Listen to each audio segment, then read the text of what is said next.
आज पिकाची कोळपणी चालू असून आम्ही सायकलच्या साह्याने सायकलचे कोळपी बनवले असून त्यातून तण काढण्याचं हे चालू आहे, कोळपी चालू आहे.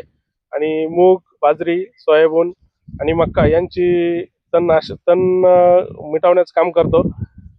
त्याचा खर्च आहे 150 ते 200 रुपये जास्तीत जास्त. आणि देशी जुगाड म्हणून हे खूप महत्वाचं आहे आणि त्याच्यातून सर्व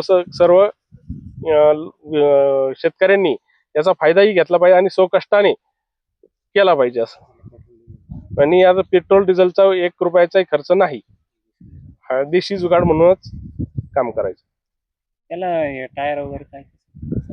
सायकलचे टायर आणि त्याचं हँडल वगैरे याच्यातूनच केलं जातं.